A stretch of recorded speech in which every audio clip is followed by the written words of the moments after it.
નમસ્તે મિત્રો, સ્વર ગુર્જરીમાં હું નંદિની ત્રિવેદી. આજે આપણે જે કલાકારને મળવાના છે એમને મળતા પહેલાં મને એક સુપ્રસિદ્ધ શાયર ફૈઝ અહેમદ ફૈઝ સાહેબની એક નઝ્મની પંક્તિ યાદ આવે છે. બોલ કે લબ આઝાદ હૈ તેરે, બોલ કે લબ આઝાદ હૈ તેરે, બોલ कि सच जिंदा है अब तक, बोल कि सच जिंदा है अब तक, बोल जो कुछ कहना है कह ले, बोल कि लब आज़ाद है तेरे. હવે આવી જે ઇન્કલાબી નઝ્મ કહી શકાય, એક નઝ્મની પંક્તિને આધાર બનાવીને જે વ્યક્તિ ફેસબુકમાં આઈડેન્ટિટી ક્રિએટ કરે એ વ્યક્તિ આપણને પહેલી નજરે તો થોડી રહસ્યમય લાગે, પણ જો તમે એમને મળો તો એ રહસ્યમય વ્યક્તિત્વની પાછળ કેટલું રુજુ હૃદય છુપાયેલું છે એ તમને જાણવા મળે. તો આજે આપણે મળવાના છે બોલ કે લબ આઝાદ હૈ તેરે યાને કી પૂર્વી દેસાઈને. પૂર્વી દેસાઈ તખ્તાના કલાકાર છે. એમણે કેટલાક નાટક કર્યા છે. બોમ્બે ફ્લાવર્સ નામનું એક સરસ નાટક અત્યારે ચાલી પણ રહ્યું છે, એના કેટલાક શોઝ થઈ રહ્યા છે. કલર્સ ટેલિવિઝન પર એક સિરિયલ આવે છે રંગાઈ જાને રંગમાં, એમાં પણ તેઓ ભૂમિકા ભજવે છે અને બહુ જ સરસ કવિયત્રી અને શાયર છે. હિન્દી અને ગુજરાતી બંને ભાષામાં ઉત્તમ ગઝલો લખે છે અને બહુ જ લાગણીસભર એમની રચનાઓ હોય છે.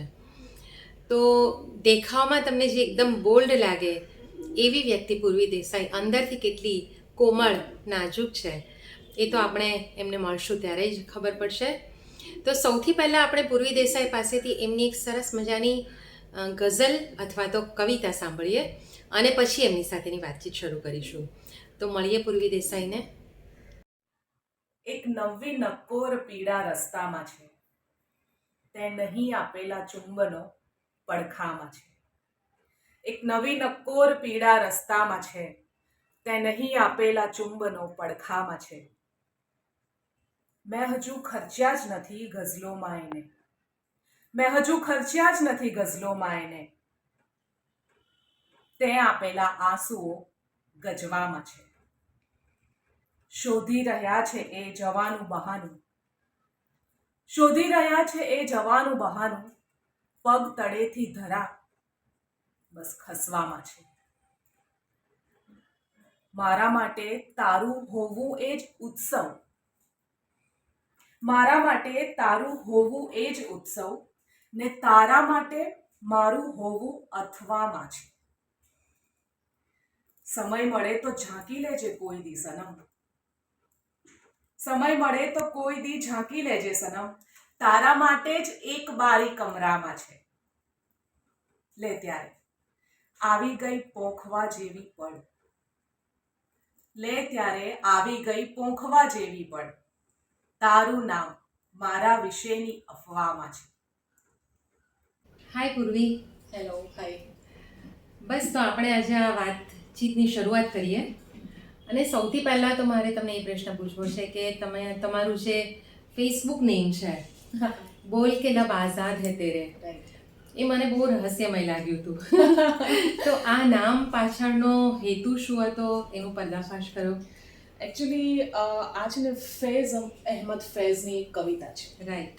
જે ઘણાએ કદાચ આ કાશ્મીર વાળું મૂવી એક જે રિલીઝ થયું હોય એમાં સાંભળી હશે, પણ મેં એ બહુ પહેલાં વાંચી હતી એ પોએમ.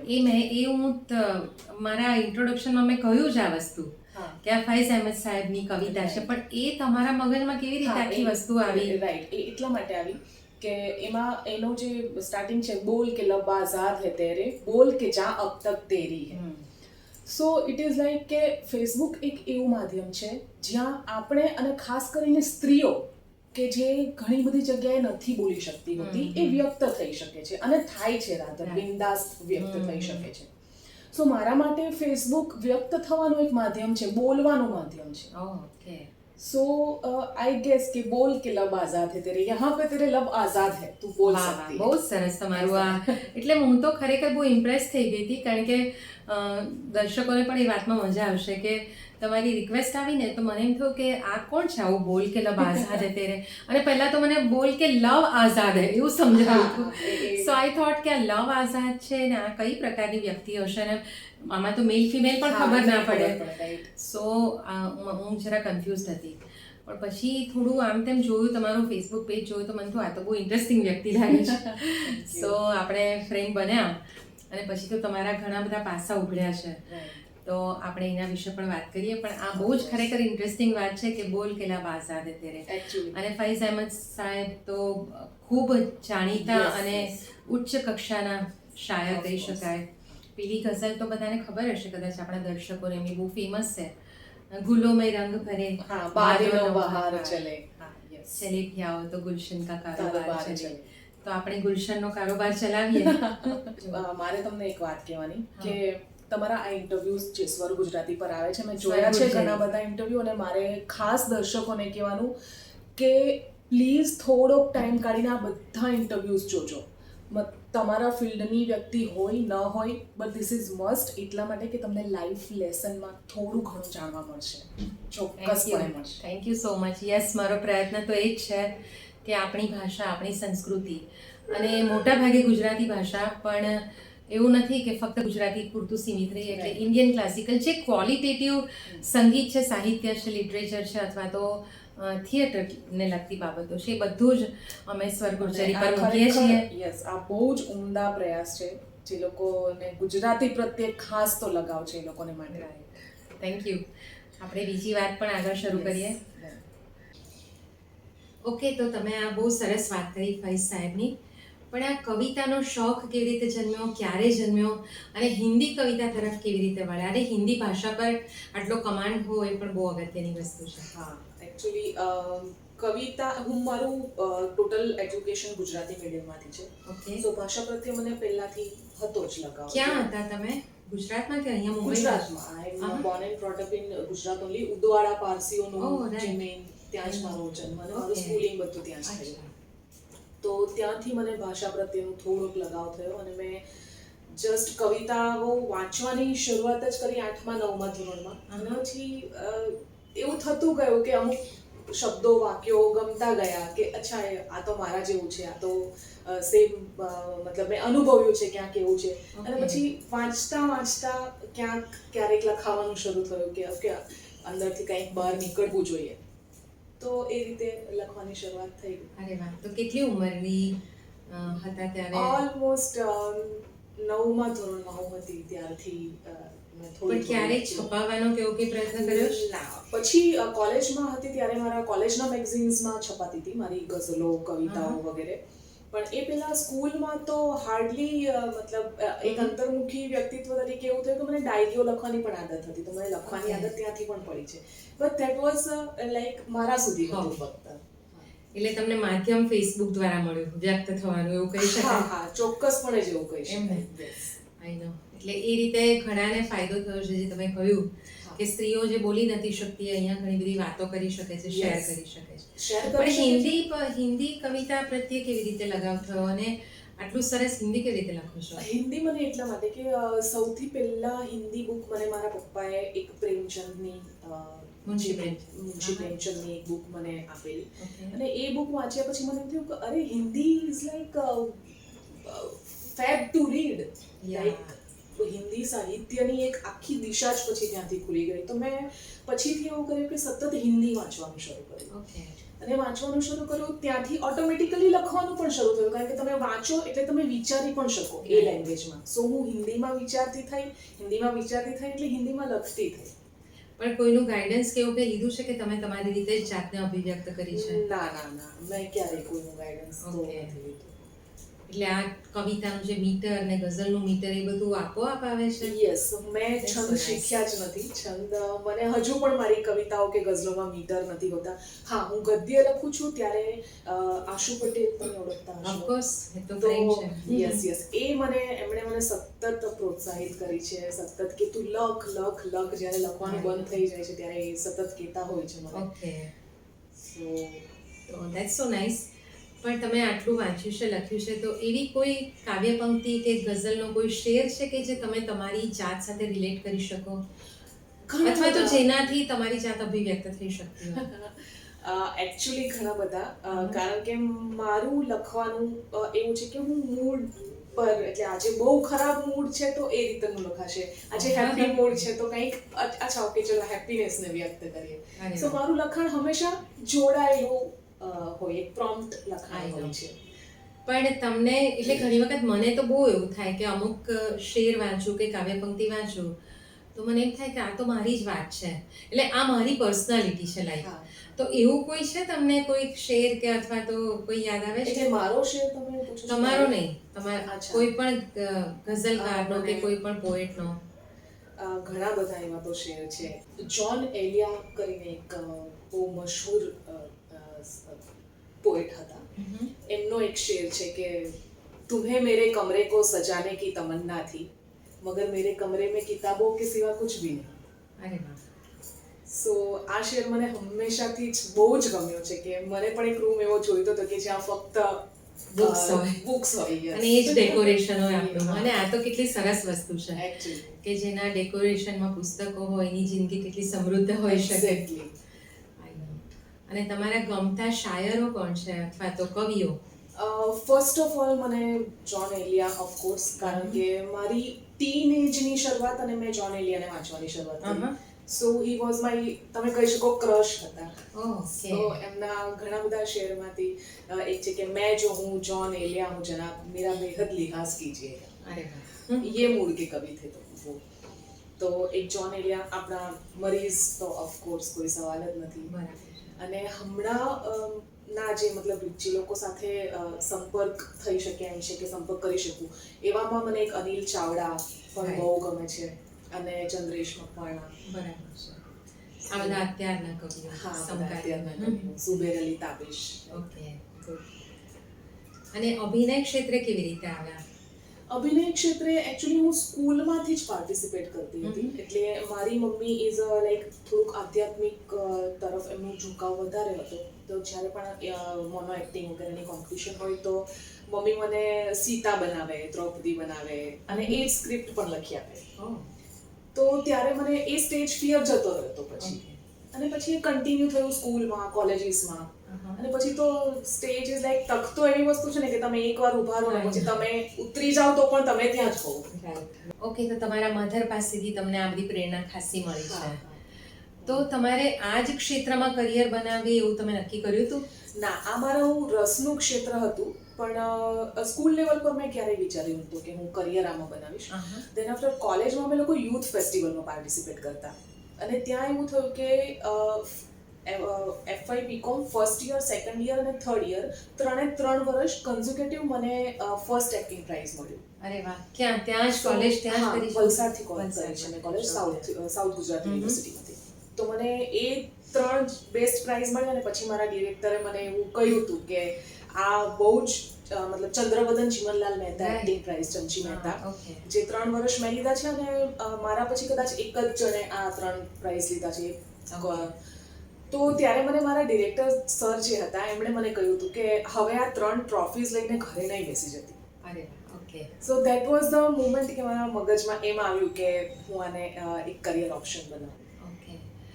તો એ કારકિર્દીની શરૂઆત કેવી રીતે થઈ અને મુંબઈ ક્યારે આવ્યા?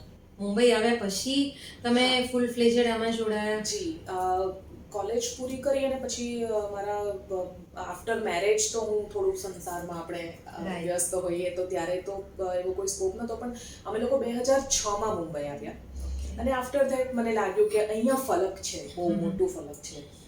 સો મેં કોશિશ કરી કે અહીંયાના મિત્રોને મળી કે મને ખાલી રિહર્સલ્સ જોવા તો આવવા દો, મને કામ કરું કે નહીં કરું, કારણ કે ત્યારે મારું બાળક નાનું હતું. ઓકે. તો એવી રીતે થોડા મિત્રો બન્યા અને પછી મિત્રો થ્રુ કોન્ટેક્ટ્સ પણ મળ્યા કે ઓકે આ પ્રોડક્શન હાઉસીસ છે, તમે એકવાર ઓડિશન્સ વગેરે તો આપો.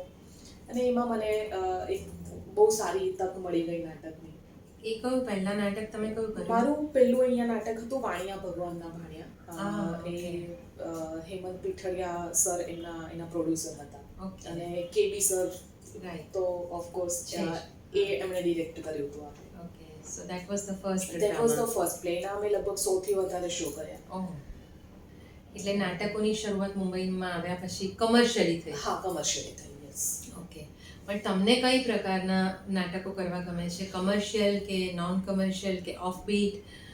મને એકચ્યુઅલી કમર્શિયલ અને નોન કમર્શિયલી આપણે પાડેલા એક ઓલું છે. વિભાગો છે. બાકી ઘણા બધા કમર્શિયલમાં પણ એવા નાટકો આવે છે જે તમને ખરેખર ઓફબીટ લાગે. તો મને એ જે ઇમોશનલ ઝોનર વાળા એક નાટકો હોય છે એ મને એકચ્યુઅલી વધારે એઝ એન એક્ટર અપીલ કરે છે. ઓકે અને લગભગ અત્યાર સુધીમાં થોડાક કેટલા નાટકો થયા હશે? મેં ઘણા બધા કર્યા.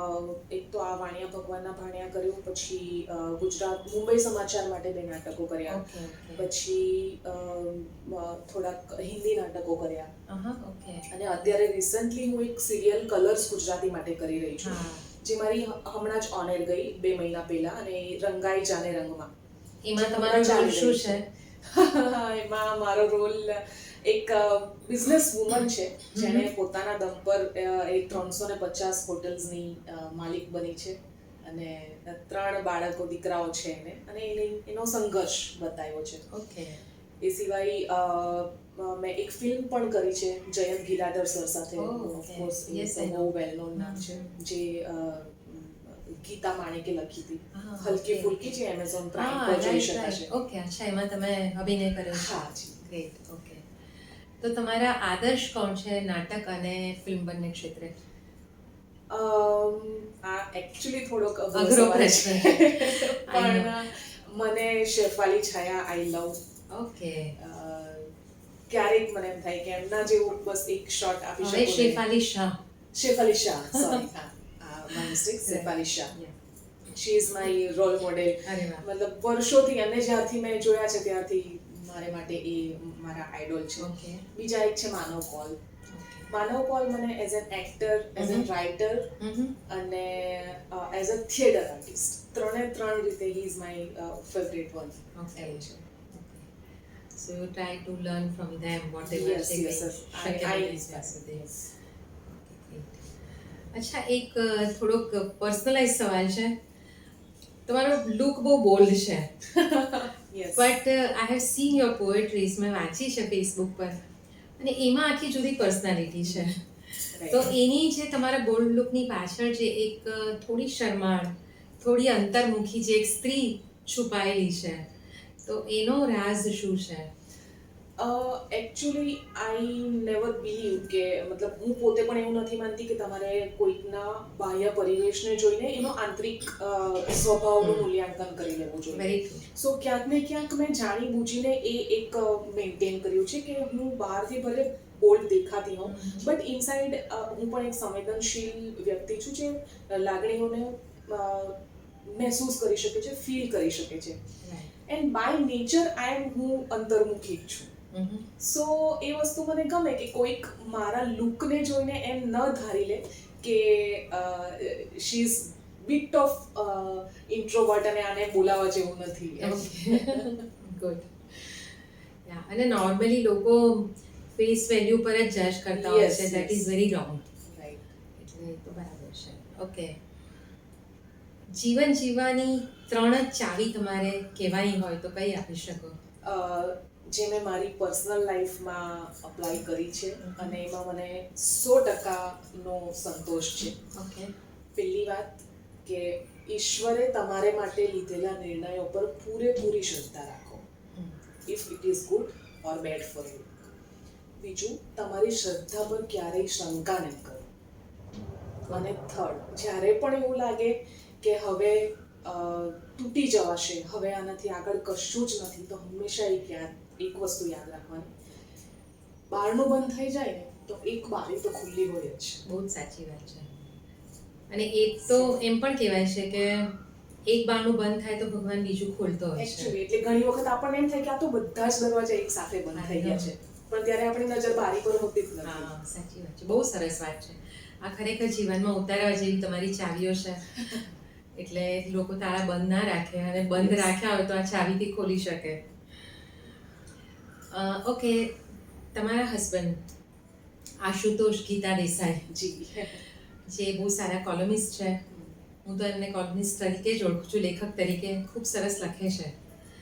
તો હેપી મેરિડ લાઈફની ટર્મને તમે કેવી રીતે ડિફાઇન કરો? આમ બહુ ઇઝી છે અને આમ બહુ જ અઘરું છે. તમારા હિસ્સે જે વ્યક્તિ આવી છે એને એના ગુણ અને એના દોષ સાથે સંપૂર્ણપણે સ્વીકાર કરો. એ આવો જ છે, એ આવી જ છે. યા એમ કોઈને સમજીને ચેન્જ કરવાનો પ્રયત્ન નહીં કરવાનો. રાઈટ.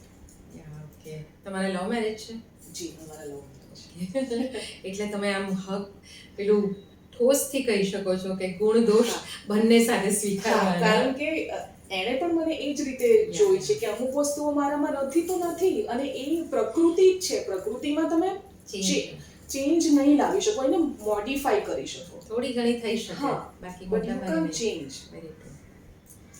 આ સિવાય બીજી કઈ હોબીઝ છે? એટલે થિયેટર અને પોએટ્રી સિવાય?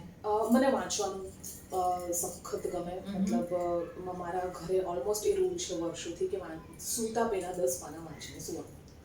શું વાંચો? કમ્પલસરી.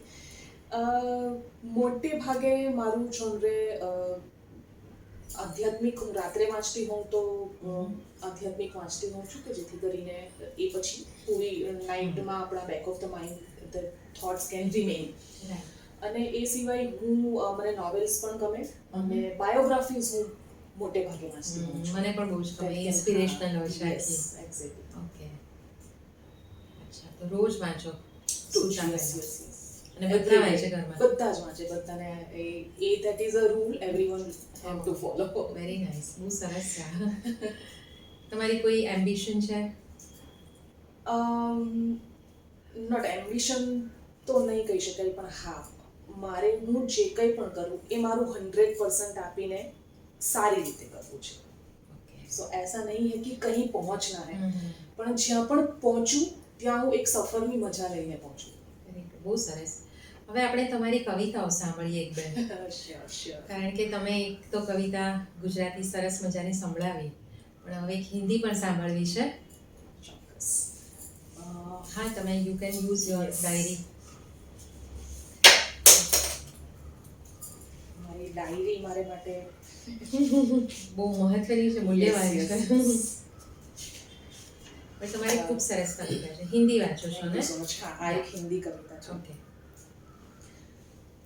कि अंधेरों को टटोलने से उजाला नहीं मिलता, अंधेरों को टटोलने से उजाला नहीं मिलता, माँ के हाथ जैसा अब निवाला नहीं मिलता. वाह, क्या बात है.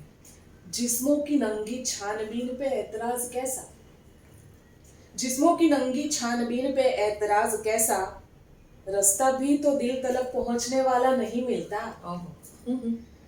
ये लोग हैं जिनमें सांस लेती है इबादत, इन्हें शिव तो मिलता है, शिवाला नहीं मिलता. गायों को हरी घास भी चुभने लगी है अब, गायों को हरी घास भी चुभने लगी है अब, कन्हैया जैसा इन्हें कोई ग्वाला नहीं मिलता. वाह वाह, क्या बात है. तू अपनी खैर मना तब तक नीचे ना, ये खुदा को बोला गया है कि तू अपनी खैर मना तब तक नीचे ना आ, जब तक खुदा तुझे तेरा रखवाला नहीं मिलता. ओहो, बहुत अच्छा है. क्या बात है. કળિયુગ ઇઝ ધ થિંગ જ્યાં ભગવાને પણ એકવાર આવતા પહેલા વિચારવું પડે. આઈ નો, સાચી વાત છે. આપણે બધા એમાં જીવી રહ્યા છે. Very nice. હવે આપણે એક નાનકડો રેપિડ ફાયર રાઉન્ડ જેવું કરીએ. ચોક્કસ. એમાં થોડીક તમારી પર્સનાલિટીની જુદી કેટલીક વાતો બહાર આવશે. સો ધર્મ, રાજકારણ અને સાહિત્ય, આ ત્રણમાંથી એક પસંદ કરવાનું તો તમે શું કરો? સાહિત્ય. ઓકે. પ્રેમ એટલે? પ્રેમ એટલે ફિકર, કોઈકની ફિકર નું નીવ છે પ્રેમ, મૂળ છે. બહુ સાચી વાત છે. કેર કરવી, Care ટુ કેર કરવી. સમબડી. Very true. એટલે હું પર્સનલી એવું માનું છું કે sharing and caring both is equally important. Equally important. પણ તમને જેના માટે લાગણી હોય એની તમને ચિંતા થાય છે. હા, અને એ ઓટોમેટિક ફિકર થઈ જતી થઈ હોય. જતી હોય છે. Very true. ઓકે. તમારા પ્રિય શાયર કોણ અને એની ગમતી કવિતાની કોઈક બે પંક્તિ તમને યાદ મારા હોય? ઓફકોર્સ એ ફક્ત મારા આપણે તમે આગળ તો વાત કરી જ છે, હા.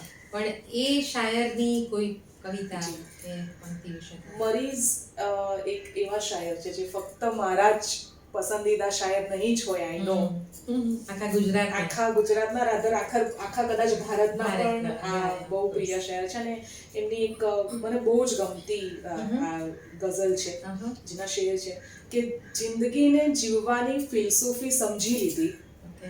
જે ખુશી આવી જીવનમાં આખરી સમજી લીધી, અરે વાહ. આટલા વર્ષોની મહેનતનું પરિણામ આટલું, તારા દિલની આછી આછી લાગણી સમજી લીધી, વાહ વાહ, બહુ સરસ. ને દુઃખ તો એનું છે કે દુનિયાના થઈને રહી ગયા, દુઃખ તો એનું છે કે એ દુનિયાના થઈને રહી ગયા, જેના ખાતર મારી દુનિયાને મેં જુદી સમજી. અરે વાહ, ક્યાં વાત હે, બહુ સરસ. મરીઝના તો તમે એક એક એક શેર એક એક શેર, ગઝલ હા. વાંચો તો એમાંથી તો આખી જિંદગીની બિલકુલ, ફિલોસોફી બિલકુલ. નીકળે. એટલે ડેફિનેટલી તમારા તો શાયર ફેવરિટ છે જ, મારા પણ છે ને બધાના છે. બધાના છે. સંગીતનો કયો પ્રકાર ગમે? સંગીત મારે માટે સંગીત ઇઝ લાઈક મેડિટેશન, અને મેડિટેશનના કોઈ પ્રકારો નથી ઓહ, હોતા. તો તમને એ પણ એટલું જ ગમે છે સંગીત પણ? બહુ જ સંગીત મારે માટે દવા જેવું કામ કરે. ઓહ. જ્યારે નર્વસ હોઉં, જ્યારે એમ લાગે કે હવે થોડુંક મારે મારી પોતાની જાતને મળવાની જરૂર છે, અરે વાહ. ધેન એક સંગીતના ખોળામાં બેસવું. એ તો એવા ટાઈમે તમને કઈ પ્રકારનું સંગીત સાંભળવું? ડેફિનેટલી એને તમે પ્રકારમાં ડિવાઈડ નહીં કરી શકો, પણ તમારા કાં તો મૂડને ચીયર અપ કરે એવું કયું મને સંગીત છે? સૂફી મને ગમે. Okay. સૂફી હું સાંભળતી હોઉં છું જ્યારે મારો મૂડ મને એમ લાગે કે હવે મને થોડીક હૈયાધારણની જરૂર છે, ઓહ. ત્યારે હું સૂફી સાંભળતી હોઉં છું. મને પંજાબી ગીત પણ ઓફકોર્સ, પણ મારે માટે એવું છે કે હું શબ્દો પર વધારે ધ્યાન આપું. યા ઓફકોર્સ. સો સ્વાનંદ કિરકિરેના લખેલા ગીત બહુ જ મને સરસ. બહુ જ ગમે. હમણાં એક જાની જે પંજાબી લિરિસિસ્ટ છે અને મ્યુઝિક કમ્પોઝર પણ છે, ઓકે. એમના પંજાબી ગીતો ખરેખર સાંભળવા જેવા એમ? હોય છે. અને આમ ગુજરાતી ગીત કોઈ પર્ટિક્યુલર ગમે છે? ગુજરાતી ઓફકોર્સ, ગુજરાતી તો લાઈક એ તો રગે રગમાં હોય, એટલે ગુજરાતી તો બહુ જ ગમે. કૃષ્ણ દવેની અમુક રચનાઓ મને ગમે ગુજરાતીમાં, જે પોએટ્રીમાં લેવાઈ છે.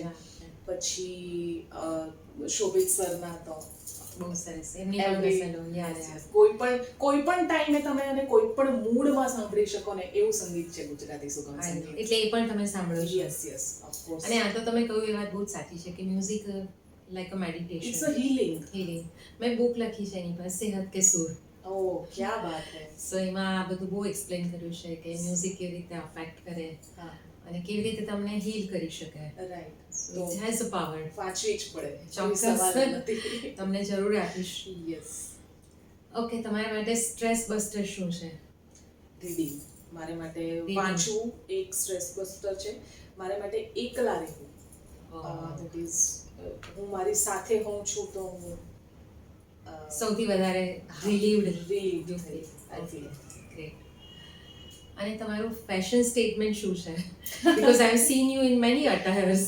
રાઈટ. પણ તમારો ગમતો, how do you define yourself? તમારી એક સ્ત્રી તરીકે તમારી ઇમેજ તમને કેવી વધારે ગમે? મને પ્રસંગોપાત જે વસ્ત્રો હોય એવા પહેરવાના ગમે, but one thing is that કે સાડી પણ તમે ચાહો ને તો બીભત્સ લાગે એવી રીતે પહેરી જ શકો, આઈ નો. અને શોર્ટ્સ પણ તમે ચાહો ને તો શૃંગારિક લાગે એવી રીતે પહેરી શકો. વાહ, બહુ સરસ વાત છે. સો મારે માટે શું પહેરવું કરતાં એને કેવી રીતે કેરી Carry કરવું એ વધારે મહત્વનું હોય છે. Very interesting. ગુડ. તો પૂર્વી ખૂબ મજા આવી વાતો કરવાની, પણ છેલ્લે હજુ પણ આપણે એક તમારી કવિતા કે ગઝલથી સમાપન કરીએ. ચોક્કસ, કેમ નહીં. એક ગુજરાતી સંભળાવો? હા, યા આઈ થિંક આપણે એ જ વિચાર્યું હતું ને. ચોક્કસ.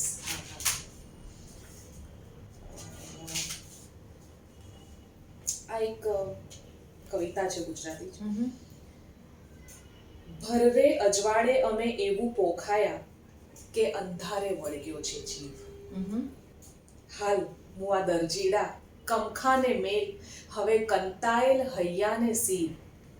આહા, ક્યાં બાત હે. ફરીથી એકવાર. ભરરે અજવાળે અમે એવું પોખાયા કે અંધારે વળગ્યો છે જીવ. હાલ મુઆ દરજીડા કમખાને મેલ, હવે કંતાયેલ હૈયાને સીવ. આંખોના ગોખલામાં ગર્યો દુકાળ, મારા બધા અભડાઈ ગયા ઓરતા. ઓણસાલ અક્કરમી એવો વરસ્યો કે સૌ બુડી ગયા નેહ ભર્યા શમણા. અરે વાહ. ડાળી તૂટે ને જેમ પંખીને ફાળ પડે, ડાળી તૂટે ને જેમ પંખીને ફાળ પડે, એવો મૂંઝાણો છે જીવ. હાલ મુવાદર ચીડા કમખાને મેલ, હવે કંતાયેલ હૈયાને સીવ. ને કોક આંખીઓનો જાણતલ જોગી તેડાવો, એની વેડા કવેડા ત્યાં આવજા. એની આંખોમાં આવજા છે એની. ઓકે. અને વેળા કવેળા. વેડા કવેડા ગમે ત્યારે આવી જાય છે. કોક આંખીઓનો જાણતર જોગી તેડાવો, એની વેડા કવેડા ન્યા આવજા. ડારોએ દીધો ને ગાળીઓએ દીધી, તોય તાર તાર કરી મેલ્યા કાળજા. અરે વાહ, ક્યાં બાત હે. સમદરની છાતી પર નાવડિયું લાંગરે, એમ એણે મારામાં નાંગર્યો છે જીવ. અરે વાહ, બહુ હાલ સરસ. મુવાદર ચીડા કમખાને મેલ, હવે કંતાયેલા હૈયાને સીવ. બહુ જ સરસ, ખૂબ સરસ અભિવ્યક્તિ છે. આભાર. તમારી કવિતાઓને બધું વાંચવાની બહુ જ મજા આવે છે. અહીંયા પણ દર્શકોને મજા આવી હશે. અને છેલ્લા મારે એક તમને વિનંતી કરવાની કે હા. મને તો બહુ મજા આવી, પણ મને મજા કરાવવા માટે હવે તમારે કંઈક ગાવું પડે. Oh my God. એક સરસ આમ હીલ થઈ જવાય ઓ એવું કોઈ ભગવાન, ગીત તમે મને એકદમ તમે કહો તો મને કંઈ યાદ નથી આવતું. બહુ જ બધા ગીતો ગમે છે. અને તમે ગાઓ છો પણ બહુ સુંદર. એકચ્યુઅલી ખરેખર ગુજરાતી ભાષામાં મને સુગમ સંગીતના ગીતો બહુ જ ગમે છે, લોકગીતો બહુ ગમે છે, ગઝલ બહુ જ ગમે છે. એટલે અત્યારે તમે કહો તો મને અઘરું પડે, પણ આઈ ટ્રાય એકાદ કશુંક. એક જેમ આપણને હિન્દી પિક્ચરમાં મારી દ્રષ્ટિએ અભી ન જાઓ છોડકર જે મોસ્ટ રોમેન્ટિક ગીત ગણાય ને, એવું મને એક ગુજરાતી ગીતમાં લાગે છે, રૂપલે મળી છે સારી. આહાહાહા. તો એની બે લાઈન સંભળાવો. રૂપલે મળી છે સારી રાત રે સજન, એનું ઠુકડું ન હોજો પરભાર. રૂપલે મળી છે સારી રાત રે સજન, એનું ઠુકડું ન હોજો પરભાત. સૂરજને કોઈ ઓલી મેર રોકી રાખો, હજી આદરી અધૂરી મારી વાત રે. ક્યાં વાત. રૂપલે મળી છે સારી રાત રે સજન, એનું ઠુકડું ન હોજો પરભાત. અદ્ભુત અદ્ભુત. Thank you so much. અને બસ સ્વર ગુર્જરીના દર્શકોને ફરીથી તમારી લાગણી વ્યક્ત કરો કે તમને કેવું લાગ્યું, અને દર્શકોને વિનંતી કે તમને આ ઇન્ટરવ્યૂ ગમ્યો હોય તો જરૂર શેર કરજો અને સબસ્ક્રાઈબ તો કરજો જ. સૌથી પહેલા તો ઇન્ટરવ્યૂ જોઉં કે ન જોઉં, સ્વર ગુર્જરી સબસ્ક્રાઇબ કરી જ લો. કારણ કે મેં તો કરી જ નાખ્યું છે ઓલરેડી. અને તમે આ સબસ્ક્રાઇબ કર્યા પછી તમને રિગ્રેટ નહીં થાય એની ગેરંટી મારા તરફથી છે. ખાસ કરીને ગુજરાતી ભાષાના ચાહકો છે એમને હું ફરીથી કહીશ કે પ્લીઝ આ ચેનલને સબસ્ક્રાઇબ કરો. તમને બહુ જ મજા પડશે, જલસો પડી જશે. થેન્ક યુ સો મચ પૂર્વી. Thank you so much. Thank you.